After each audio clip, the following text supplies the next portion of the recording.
Lukey, great to be chatting with you today live. Yeah, it's really good for people. Um, Really, you're seeing a lot of things going on out there where fads are, uh, and a lot of things are fads, aren't they? Um, and how do we know, like, what's what? But a lot of things sort of we would just comes to be fads, sort of. The high protein, high fat combo with carbs um, and no sugar added sort of thing. It's like uh, that's the fad sort of thing in a bit. But how much protein are we supposed to have? Because like only 5% high protein, the dry weight high fat of the blood. If you listen into some of these podcasts, it's sort of really talking about how that carb, dense protein and fat triggers a hormone called somatostatin, and then that hormone causes several other important metabolic organizers like, of course, but glucagon in particular, where we are, to raise blood sugar and this sort of thing. Otherwise, it's sort of chronic and sort of kept in a low state, and is protein and fat fermenting, not something that anybody sort of considered at all. Um, it's really looking at our protein for the moment. How much is that really needed? You see, like mother's milk's only 5%. It where combos are going on like that. What happens to human growth hormone when somatostatin triggers the anterior pituitary to no longer produce that? It's the same as the pancreas as well, not producing array of various things like glucagon. And how much is that actually like metabolic contributing to cognitive condition, emotion, and metabolism? Is isn't that something which could be seriously looked at? Of course, uh, where that combo is, could someone say that somatostatin doesn't um, get raised and turn off secretin and the pancreatic flow, and that's just going to cause your body to age for 24 hours? But what attention really is there to stopping the gastrointestinal hormone somatostatin and things, which then blocks and stops, secretin and these uh, molecules and things which really help regulate water balance and influence where the duodenum is. Of course, you've got this 27 amino acid polypeptide that's secreted by the small intestine, otherwise, which it should be, but what happens when that's not? That's secretin by the S cells. So partially digested food could have entered, you see, where there's, from the stomach, and secretin's primary function would be to stop the acid and act upon enzyme and things. Yet the pancreas could be full of stone, and not able to function too much, have extra cellular debris, which is very common. And it's like what happens where somebody's more on a life food diet, though, these things don't happen. And the pancreas is far more able to secrete bicarbonate and, uh, sodium chloride molecules, which water is there present to maintain pH levels where your duodenum is and things. So optimal pancreatic enzyme activity really inhibits gastric acid secretion, and otherwise, you're not going to look to see proper intestinal motility. Secretin has to be present. And so what happens when the meal is digested by the stomach and the pancreas being shut down and that being turned to fatty acid and glycerol molecule instead, and having to go through secondary sort of pathways to get to energy. So pretty bad, actually, you see. So high glutathione, certain, look into that. But isn't that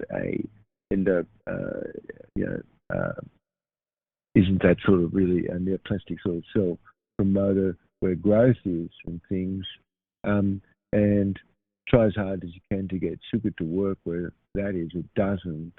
Yet protein from dead food sure will. And the balance of whatever coordinatedness you could have where things are cognitively after this. So if you're listening, it really would be wise that you could imagine, of course, eating ever more live food and learning a bit more about this rather than a high protein, high fat carb combo in the morning, in the lunch and dinner, which is triggering somatostatin. And if you stop that, then you'd be also, putting a halt to what the processes of, not having proper human growth hormone is for the day. So looking back there at protein, of course, you're only supposed to have 5% of the dry weight of mother's milk is protein, and the rest is mainly different types of sugar and some small amount of fat and things. And that really is the diet for us where you are on live food. So you really do need human growth hormone, certainly, and live food contributes to you having this. Otherwise, anything else is going to raise somatostatin and cause sort of diabetic types of condition. So where food stuff in that wrong combo would have been eaten. Like at the moment, there's a craze like that, just like Gangnam style dancing or planking or something. But if you turn off the creatine, where all that fat is, and you've got not proper pancreatic flow, what about attention to this? Have you ever heard anything much about this? Of course, you've really got the pancreas, and it has its capacity to have secreted bicarbonate, you see, and also the chloride molecule to be able to maintain proper parts of hydrogen levels where the small intestine beginning is called the duodenum. And so optimal pancreatic enzyme release where that should be, as normal would be, but not where abnormal sort of eating is, where you're triphasic or diphasic instead of monophasic, meaning only eating once a day. So what happens that you could be teaching things but following what you've learned and modeling this so that you really are healthy versus, oh no, you're really getting sick and those sorts of things. And of course, wars certainly want dead bodies, and hospitals also want sick people. Drug companies want sick people. A dead food combo where heavy protein is from flesh and bean could be really laden with fat. And how bad is that for you? And who's the wiser? And so what's the damaging harm that's the cost and the injury of all the stone that's exacerbated where somebody's condition is? And what about the idea of, detoxifying?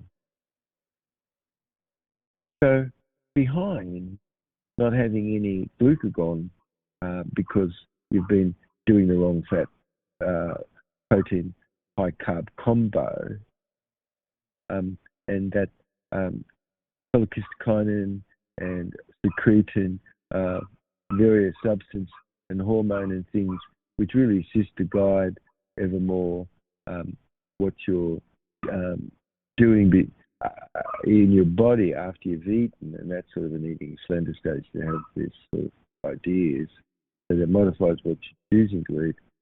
So otherwise, somebody's paying attention to more what live food is versus dead food. So no activity of the stomach and the pancreas could be, when eating a high protein, high fat carbo dead food diet, you see. So nothing stimulates the release of digestive enzyme much, and you could really not have anything from the pancreas after that much, and bile and gallbladder to aid where fat and protein and carbohydrate digestion should be. So if that's all suddenly, you've thrown the ticket and the pancreas has to shut down and the stomach does too because you're eating flesh and bean and a fat and you've got a bit of carbs there. And so what kind words could anybody say about somatostatin? Of course, glucagon is what's needed, and it's shut down when you've got that sort of meal of a combo. So nerve cells definitely require glucose to function. You've got a loss of coordination and cognitive memory challenge and things just like this otherwise, and the damage that's due to lack of glucose overall. So it doesn't change anything except give you energy where glucose is, but fat and protein certain can't be broken down properly, which we could be talking just a bit about today. So what happens when energy is deficient? You get excitotoxicity of the nerve cells, that's for sure, and functional sustained depolarization really of those cells is all caused because of a bit of a lack of glucose and what have you.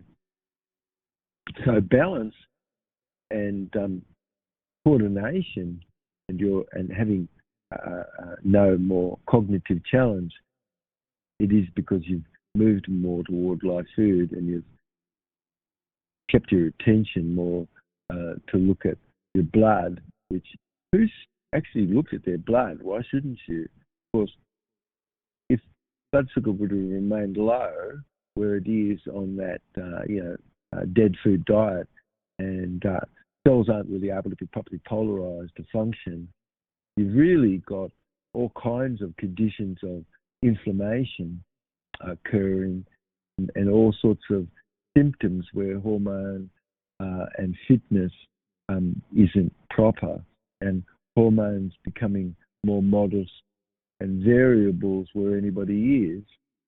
And so you've really got parts of hydrogen then changing, and the parts of hydrogen of cavity and tissue of the body, and so lacked parts of hydrogen and conductivity and negative redox, really you don't really have a proper terrain like you should. And so then cytoplasm where cells are could have fermented, like the story is we've been talking a bit about candida and fungus grow, and the need for protein excess for yeast exists in that circumstance to thrive. And so it's just like causing people to salivate if they saw a fat steer in the paddock or something. That's really parasitical, and some need where that is of extra sources of nitrogen. Yes, that's right. You can't find that in sugar. Okay. So, you got to have your proteins there to kick all that off. And so everything where it's natural, the blood is not an absolute trash heap if you've been eating dead food. Got a lot of plaque everywhere. Well, you think just eating a bit of good food is going to help that, but the whole system that you're putting that on top of is just rushed out. Okay. So where stone would have been in the pancreas and plaque is all through the arteries, stone shows up when you run a pin up and down your arm, and you've got a fermented, thrived lack of proper condition to only have a terrain that's going to be more inflammatory, and skin which would itch, and internal space and cavities sort of not having proper clear condition, but having more a mucus condition, you see. So it's excessive how much neurotoxin wrongfully could have been consumed by eating animal flesh and not even having any thought about that, and tucking into it first time you're just waking up. It's like, whoa, abnormal. it causes immune cells to pleomorph and red blood corpuscle to pleomorph into monocyte that become quite activated, and that's been known since the 1900s.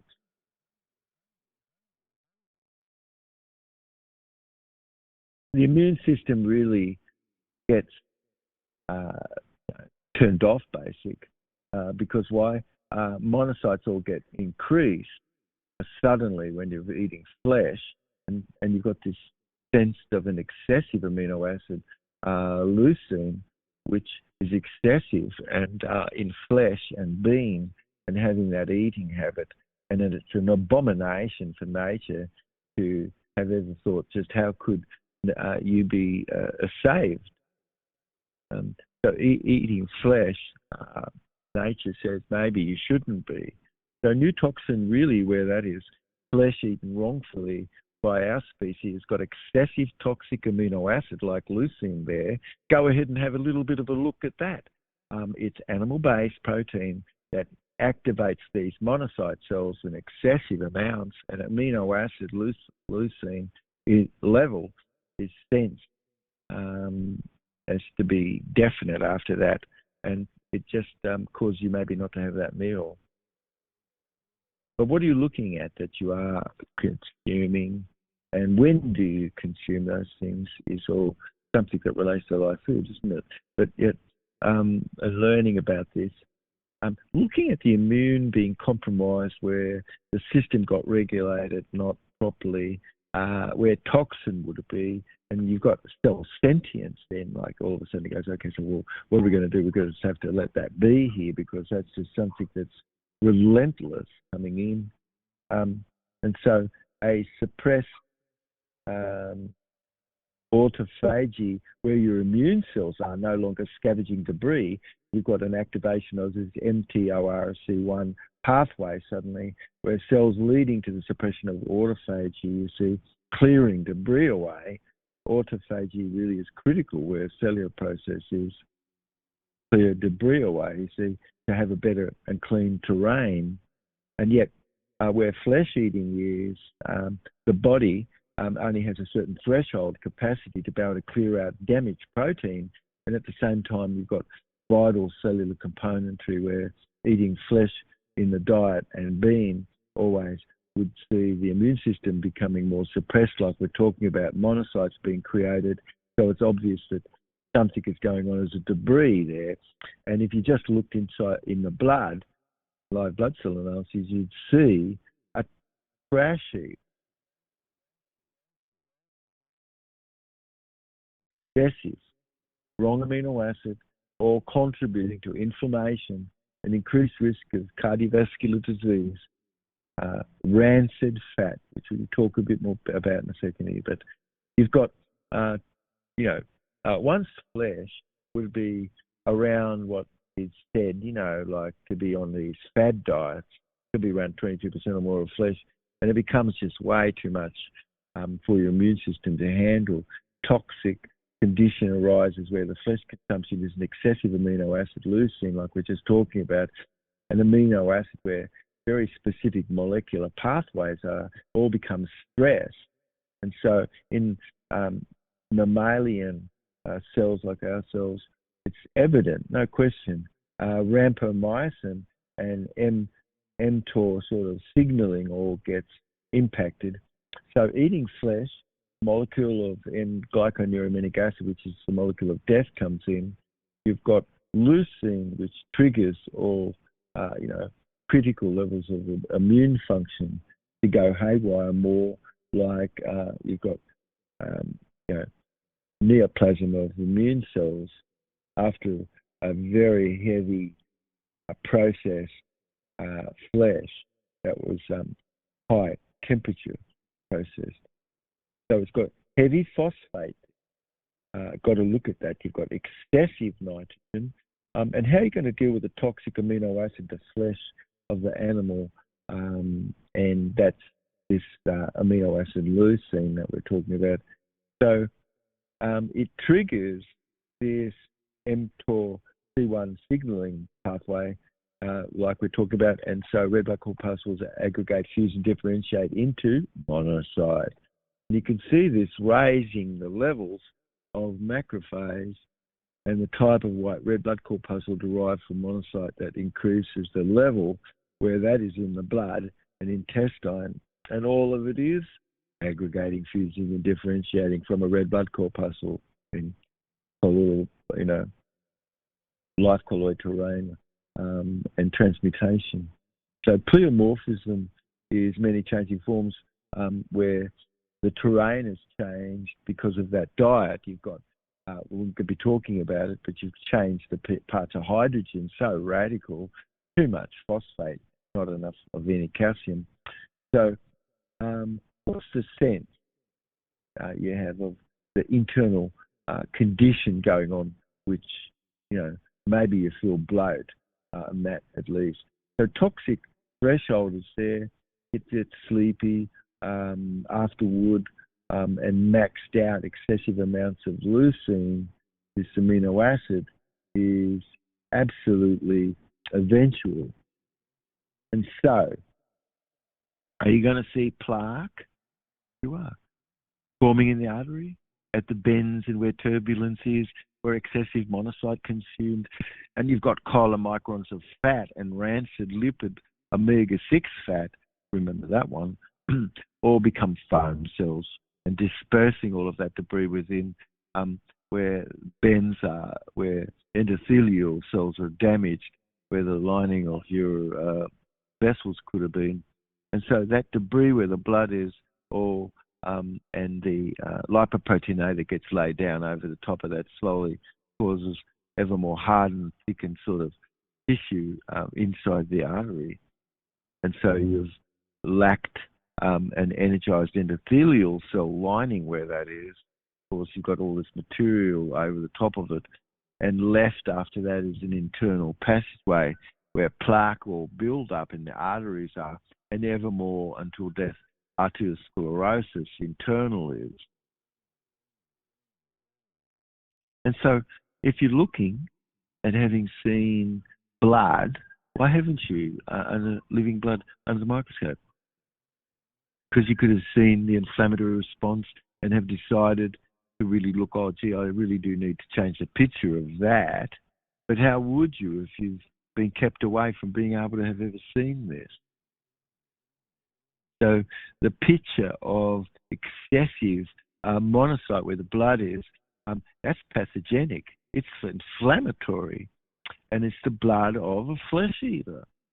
It's also seen noted, which cellular dysfunction, never not, always worsens, and arteriosclerosis, that's plaque buildup inside the arteries, leads, of course, to cognitive impairment, dementia, and neoplasm of meninges and things that's like this.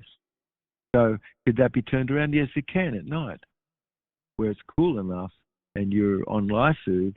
Your brown fat cells will be applied and you'll clear away all extraneous debris. And so metabolism really impacts the loss of, where loss of microcirculation is, that's brought back. And it correlates with lower dietary leucine, that amino acid, unnecessary, and it's it's otherwise going to cause you to have a lacked self-sufficiency needed where blood is, and looking generally like a trash heap, so full of toxin. So don't tell me none of that is pro-anthropogenic types of material from the dead food, high protein, high fat, carbo, dead food diet.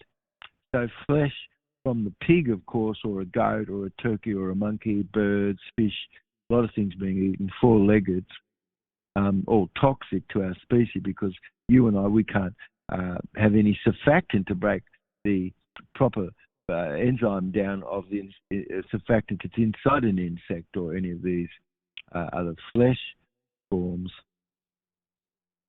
So animal cruelty, to put this aside because that's incredible, and eating the flesh, and nobody wants to be Santa's little secret at the farm. All the animals are talking about, keep to themselves. it's just a significant contribution to the issue where new toxin is, and high leucine, nobody's going to say that protein from bean and all of that is similar, not similar. You've got death, and far more quickened you jump into all of that toxic powders on the market in the name of, making you maybe better. Doesn't. Opposite. So some placebo effect could be there. Otherwise, look, it's food that's inferior, and you can't accept that food sold called mega, the mega super ultra, the mega super ultra. It's like, what? The mega super ultra. It's like, oh my God. You mean food isn't mega super ultra? It's like, no, it's not. What is mega super ultra? There is no such thing as mega super ultra except probable toxin, especially if it's called a supplement and doesn't have a nutrient label. So toxic powders all made from pea protein and things, all excessive, a mega ultra super, the mega ultra super supplement. It's like, please go up. Stop having all those superlatives that have to be in front of something on a label. Food, it's a contradiction. Somebody says they can only get a supplement label because why? Well, because it isn't food, and now they're going to call that super food. God, it's the mega ultra super. But it's a valuable insight really into what's reliable ever more and what's repeatable and what could be ever more installed, where you can interpret information ever more that's coming in the proper way. But of course, egg and bean and non-live food protein all really has high leucine and methionine and glutathione and induced mTOR activation, like the macrophage we're talking about, where your body is, you're getting sort of like a neoplasm of your immune cells, and where the blood really is for you, no longer you being blinded not to have ever seen this ongoing, wherever some habit has been. Accelerated progression would have been of arteriosclerosis for sure, and it's just like a monster found at the beach. But you've got to call a supplement a mega ultra superfood, and it's what is that? Does that mean everything else is inferior? No, it's not. But yes, it is, where you've thought that way. So fads come and go, and the moment that everybody starts planking or getting into Gangnam style dancing or something very fashionable, and just like these totally dirty words that people put onto packets, which means somebody's got more gliadin or glutenin in their packet because it says doesn't have gluten. They've got lots of other stuff that's way worse.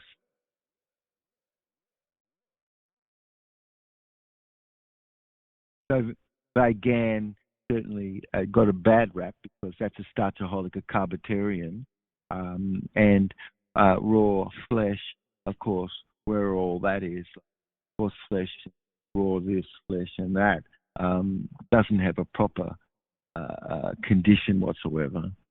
Yet live food and all the rest of it is dead food, glassified, ceramified, oxidized, coagulated, congealed, water-resistant amino acid protein as a powder on the market. And all kinds of ideas, but highly neoplastic and typically kidney burden. And you're going to look and see how recent research shows you how much danger there is in these mega super ultra solid food sorts of things that's being packaged. So you've got high protein intake, which becomes detrimental. You've got balancing of any need, touted, of course, all of it, and hype, cardiovascular pills, and supposed health as a result. looking closely, of course, you've got live food, which really is optimal. You've got smaller amount of protein that's needed. It's not excessive whatsoever, and your intake effect really is different. It's a type of life versus dead protein on your cellular function, you see. So the ease that you really have becomes a dis-ease and a risk of reduced ongoing, that you're not starting to move more toward live food straight away, you see. So it's really direct.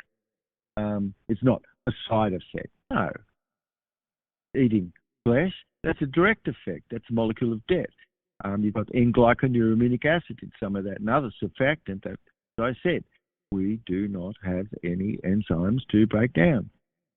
So excessive omega-6 rancid fat, yes, that's right, and excessive phosphates and calcium ratio off the chart.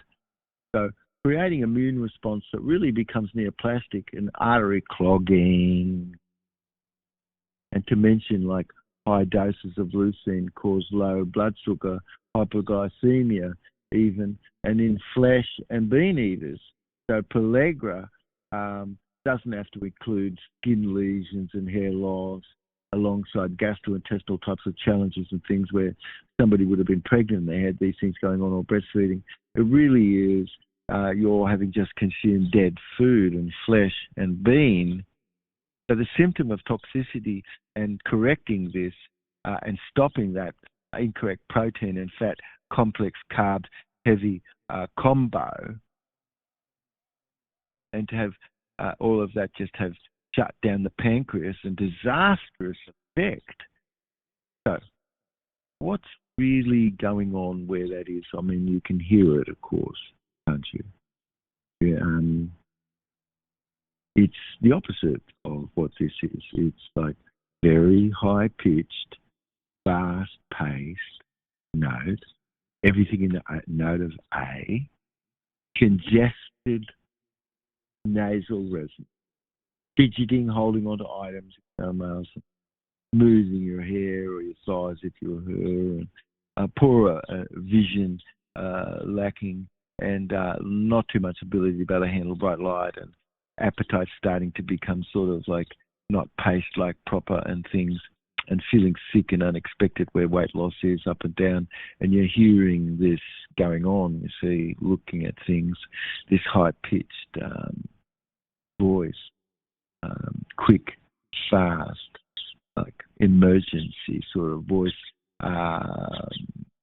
You can hear it, and it's knee-jerked where someone is like that into aversion and crying, and where urine is smelling like just burnt maple sort of syrup, sort of really like kind of not right. And so elevated levels of glutathione and methionine and leucine and phosphate, and don't forget the thyroglobulin, which we haven't talked about, and excessive xenoestrogen all correlate with higher mortality from all forms of causes. So elevated serum level, where it's noted where toxin is, like we're talking about, it's the significant associated risk you've got of total cerebral volume having been reduced. And don't tell me that the meninges isn't going to grow and cause thickedness where that is, and turning off everything because you don't really have proper blood flow like you could, which this could all be healed up. Otherwise, you've got a reduced cerebellum, you've got grey matter volume reduced. Those are things which all can be healed back up again because you've got proper grey matter volume. So excessive protein isn't going to help you.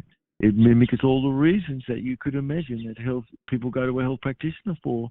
It's a gastrointestinal issue. It's a potential effect that might include skin rashes, itchy skin, and gastrointestinal distress, bloat, conditions associated with abdominal pain and things, and plagued ongoing constipations, a form of diarrhea, and the end where anything is of an increased gout build up and uric acid in your feet and joint inflammation, and it's very unhealthy. You know, and so you've got looking and seeing a drop in blood pressure. Yeah, that's right. And how habits change, where eating patterns would have been, and kidneys to work harder and maintain balance. And is that a good idea? You've only got to eat small amounts, and it's the evidence where you can see it. Avoid it, of course, animal flesh product. It's easy enough to go otherwise and see how prion material and rancid fat and oxidized destruction goes on where the red blood corpuscle is in membrane in the body. So rancid fat, high rates of toward mortality. You've got oxidized lipid metabolite, really highly harmful, and noted it's always seen driving inflammation. So are you going to ease up all of that and clear away disease? You can. How about stopping all the animal flesh? It's all full of omega-6. It causes you to be susceptible to more oxidation of your polyunsaturated fat where you have that in the body. And so you're at the crosshairs where you're eating flesh, eating and being, and it isn't just like eating once, twice a day, 3 times, oh my God, compelling. It's compelling you to stop that habit, start a new one. Stop ingesting rancid omega-6 fat that undergoes afterward oxidation where the body is. So flesh really is just like those powders too, is the ultra mega, super. So it's dangerous because it creates all these free radicals and reactive oxygen species, never not. And reactiveness of these reactive oxygen species always naturally form where the body is under attack. And double bonds where lipid membranes are and fatty acids surrounding the membrane where it's oxidized, like this food stuff is, it punctures the membranes, you see, pinches them. They lose their ability to steal. So potential health risks really eating dead food diet, egg, bean, flesh, excessive protein is very harmful, and it's not easy to break all of that down as we've just been talking about. So cardiovascular disease and oxidized linoleic acid strongly implicates the development of stone, the pancreas, stone in all the arteries, and lipoprotein A and arteriosclerosis, which is a hardening of the arteries, contributes ever more to the formation of oxidized low-density lipoprotein, which can no longer be properly cleared away from the body, and it's transporting stuff away from the liver. And so instead, it's taken up by immune cells called macrophage, forming foam cells which build up plaque ever more in your artery. Okay. So how about that? We've just been talking about excessive protein consumption. We just went over that mother's milk is only 5% of the dry weight of itself protein. And in a time that you would really need to grow, you'd imagine, hey, wouldn't you think that you've got to have proper nutrient? And that isn't that like a pretty good sign when you're looking at things, of seeing what's going on? Anyway, I'm a definite advocate for people being able to have a look at your blood and being able to see what the effect is of healthy blood versus unhealthy blood. So you could be laying in a bed, you could be somewhere, and how about getting a blood look right now, looking at what your blood looks like? Yes, because you're going to be able to see all this, which what we're talking about. Anyway, Lukey, I think that's the wrap for the day. Hope you're having a wonderful day as you guys are all been tuning into this, and we look forward to catching up to you in a future show. Love you, mate.